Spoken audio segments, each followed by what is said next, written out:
Welcome to Speak for Yourself from the Crib, presented by Hyundai. Jason Whitlock, Marcellus Wiley on the day before Friday. Happy Thursday to you. All right, we have a fantastic show planned today. We're going to revisit some of our conversation with Isaiah Thomas from yesterday. Rick Bucher will join us in the second half of the show to reset some of that conversation and find out whether we think, do we believe Isaiah really doesn't have a problem with Michael Jordan? We're also going to get into the reports that Dak Prescott was offered the richest contract in football, a chance to be the highest paid quarterback, but he wants allegedly north of $45 million. We'll do that in the next segment. But we're going to start where we started yesterday, and we're going to bring back LeVar Arrington, and we're going to talk about haircut gate with Ben Roethlisberger. Yesterday, you guys saw it. Marcellus and LeVar nearly laughed me off the air, had my dear friend Isaiah Thomas laughing at me because I tried to compare Big Ben's haircut to the Civil War heroics. And I tried to compare Big Ben basically to Ulysses S. Grant for getting a haircut during this pandemic. These guys laughed me off the air. They didn't get my point. They had Isaiah laughing at me. So now I've come up with an analogy that I think they can relate to. I think this would be much more accessible to Marcellus and LeVar. And it involves one of the greatest TV shows of all time, The Golden Girls. I don't know if you guys remember The Golden Girls, but when you're a Ball State educated like me, The Golden Girls actually came up with the popular saying, we have nothing to fear but fear itself. Not Franklin Roosevelt. It actually was a 1987 episode of The Golden Girls when Rose had this irrational fear of speaking in front of people, and she had to give a speech at her aunt's funeral. She had to give a eulogy at her aunt's funeral down in the Bahamas. And then Dorothy had a fear of flying, and Blanche had a fear of being in a confined space with bald men. All of this came to fruition. They flew down to the Bahamas. Dorothy's afraid of flying. There's a bunch of bald men on the plane. And, of course, Rose is afraid to give the speech. Show plays out. The fears were all irrational. And I say that to LeVar and Marcellus. The Golden Girls tried to teach you in this very classic episode, we have nothing to fear but fear itself, that we can't let fear control us. And that was the point I was trying to make. And I think as it relates to the coronavirus and the statement that Big Ben and his barber were trying to make is like, hey, we're moving past fear. And that's why I call them the black and golden boys. Of course, the Pittsburgh Steelers colors are black and gold. But to me, the sports world has to move beyond this irrational fear that is being promoted by the media. And I think that those of us that get to work from the comfort of our homes and still get paid right now, I think we don't have the perspective of Big Ben's barber and other working class people who need the world to restart. And look, there is risk inherent in life and in living. And I'm not suggesting there's no risk of the coronavirus. I'm saying we're over the top with our fear, and previous generations faced challenges similar or just as dangerous and kept functioning. And that's what I would like to see happen from the sports world, because I think it's very important. The sports world is very important to our culture. They can be a leader. I like what Big Ben did here. It's just a small, subtle thing. It's not great heroics. But to me, as the sports world, we've overdosed on fear. And so I want to open back up the conversation and see if Marcellus and LeVar can see where I'm coming from today, now that I've broken it down with a Golden Girls analogy rather than a Civil War analogy.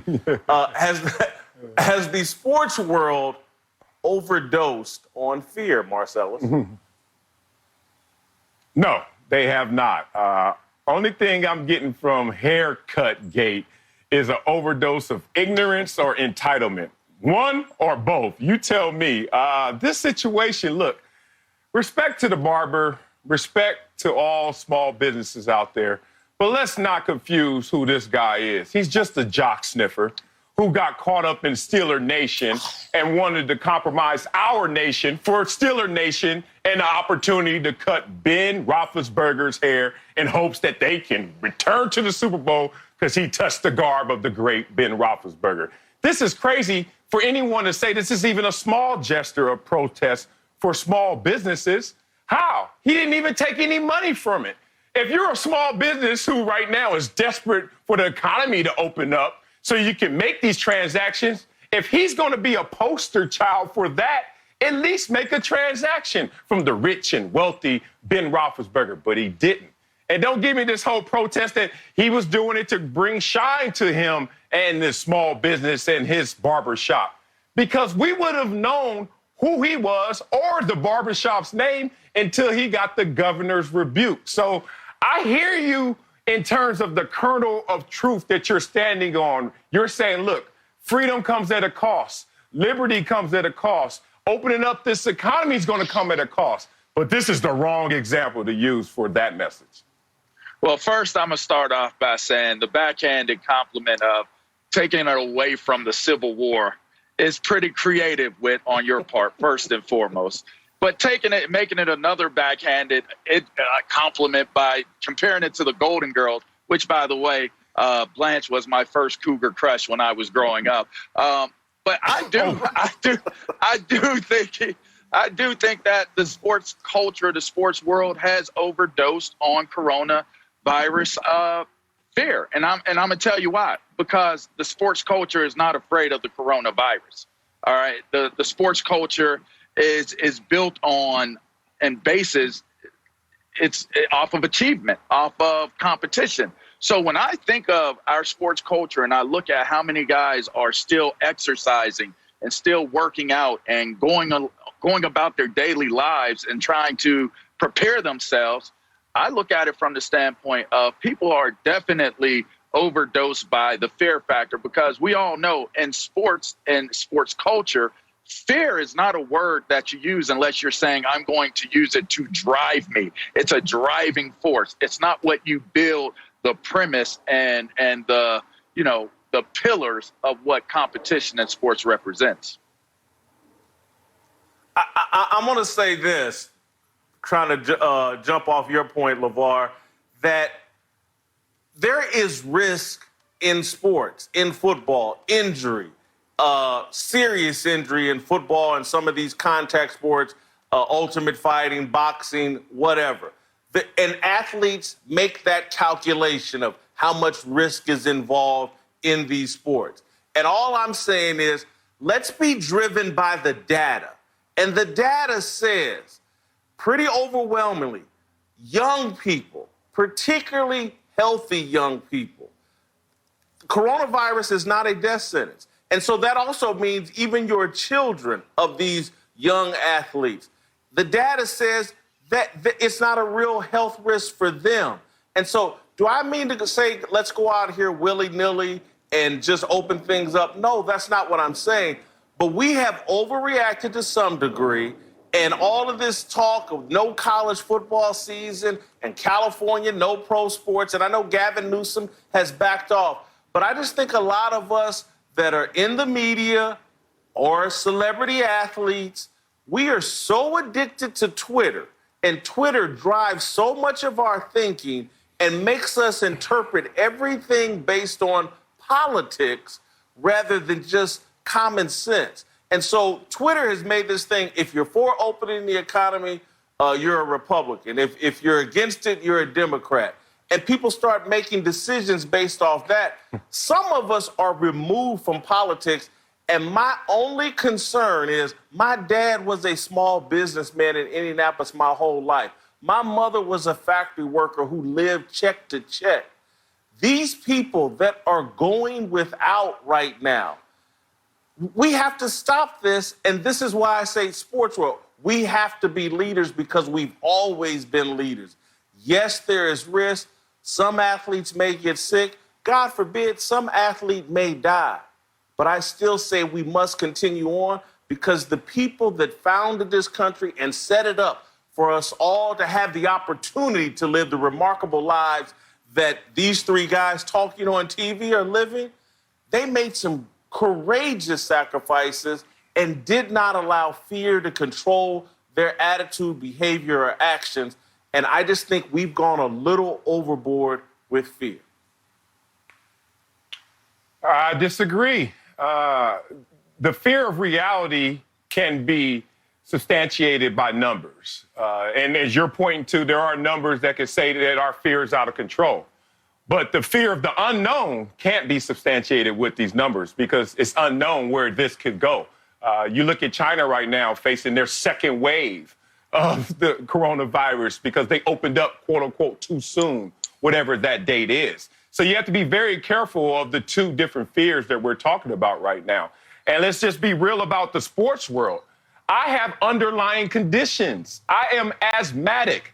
If I were active as a player right now and you told me I could go play, I have a real conversation to have with my family on top of other athletes out there as well.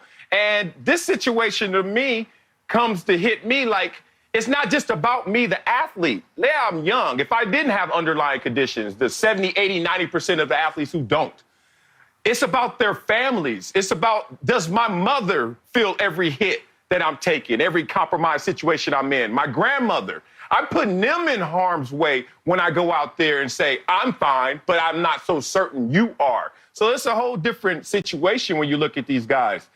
And to the business owners out there, my heart goes out to you, but I'm also going to be real. As you said, our country was founded on taking risks. Guess what? First rule of business school, they tell you most businesses will fail. They tell you that from hello. Now, if you don't want to accept that, you can walk out the classroom. But the point of it is we're taking risks with our health, but you're also taking a risk even being a business owner. And you can't go out there now and get rid of or expire those same risks because you have different incentives or different desires. You know, I like both points that are being made, but I do tend to lean a little bit more towards, and with this being said, I understand the asthmatic aspect of it, and I understand the health risk and components of making sure you do things the right way, right? But let's be real here. Here's another reality to present. Okay. Guys are still preparing for seasons. Guys are still doing their off-season training. As it applies to sports, and we're talking sports culture, is it an overdose? It is an overdose because if you talk, I talked to a few people yesterday, right? They were laughing at our conversation and our topic of Ben getting his haircut. You know why? Because a few of them had already gotten 2 or 3 haircuts already, right? So we're talking about right. people, the people that are really out here and they're competitors or they're, you know, you look at it from the business owner's perspective. I get that. But as a sports culture, they're already out.